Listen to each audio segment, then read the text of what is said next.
I was groomed and sexually abused by a teacher in high school, beginning at the age of 15 and going on until I was about 19 or 20 years old.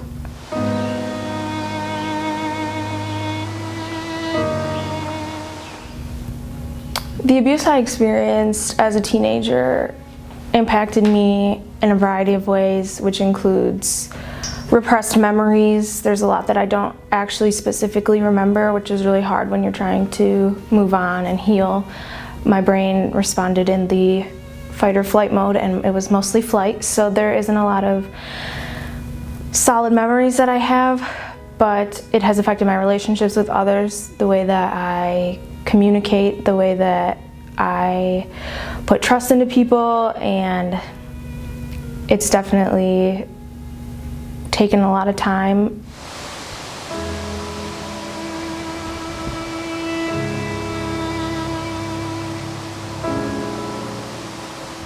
I started in music when I was in 4th grade, started playing the flute, and since then I've added in a bunch of instruments, so saxophone, piano. I was in every single group that they offered, so choir, symphonic band, and then the pep band, the jazz band, and then the chamber choir, which was an auditioned group. But then I decided to take that into a little bit of a career, and I ended up studying it at Concordia in Wisconsin.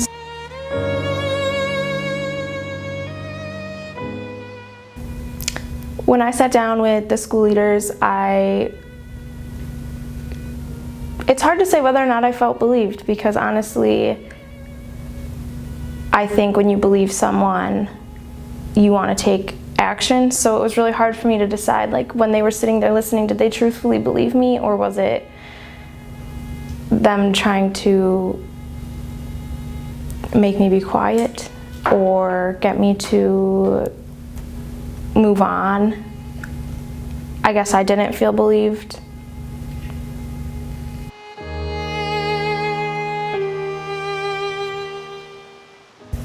Their response felt like it was they wanted to hear what I had to say, but that was as far as it was going to go. So I pretty much went in with the expectation that this will probably end up being swept under the rug. I didn't go in there with very high hopes because I didn't want to be disappointed. So sitting down with them and hearing them listen to me, it felt okay, but I just knew that there was no resolution to that. So sitting down with them, I wanted them to come out and say, we're sorry that this happened to you, we want to make it right, we want to do the right thing. But unfortunately, it was like danced around, so everything was, well, we understand what you're saying, but then just taking it from a religious approach. So it was, we'll pray for you, we hope that you can move forward from this. It was never them taking responsibility, which is what I had gone in to seek.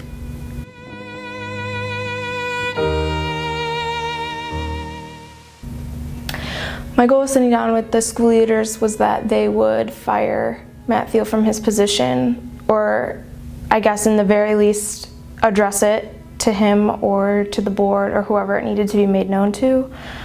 That was really all I was looking for, was to get him out of the school. After I talked to school leaders, it became very clear that this was something that wasn't going to be touched again in the near future, and that the ball was essentially in my court as to what I wanted to do next.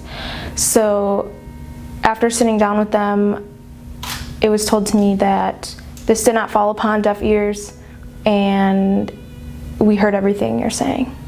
And that was the end of basically what I got from the school. And I distinctly remember walking out that door with my dad, and he gave me a hug and he's like, sadly, I don't think this is the end for you.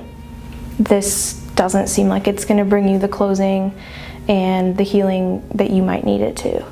When Matthew got the Teacher of the Year award and I saw it online, my first instinct was complete anger, because it came after the discussion I had had with school leaders.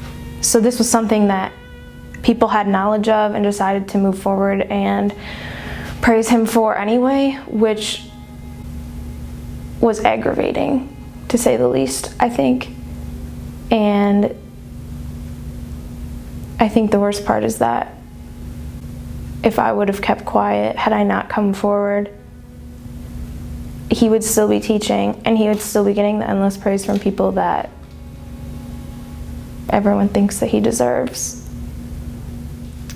I think it's really important to note that victims and people who have found themselves in similar situations where it feels like you could have left at any time, or walked away, or told someone, or feel like you could have done the right thing for yourself, it's not that easy. And it's something that's really hard to explain to people who haven't experienced it. But the important part is that it's never too late to stand up for yourself, to do the right thing, and to seek justice, no matter what that might look like for you. Mm-hmm. I actually had a really great experience working with the Sheboygan Police Department. They were all super friendly, easy to talk to. I didn't find making my report stressful. They were very easy to talk to, approachable.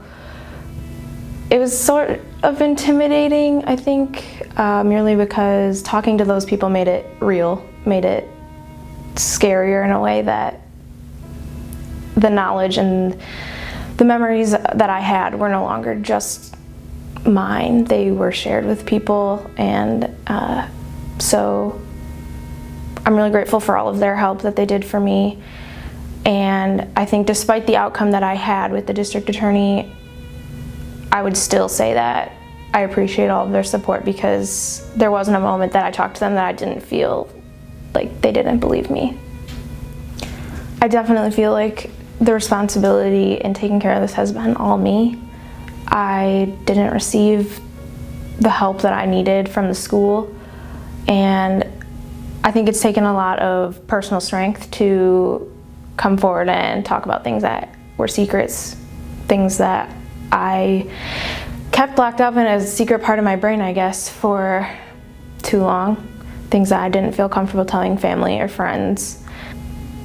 I guess I'm just glad that I do have the support of my family and friends now in coming forward and telling them what happened, that it gives me the peace that I need to move on. I think in a way it just really robbed me of a great high school experience that I thought I deserved.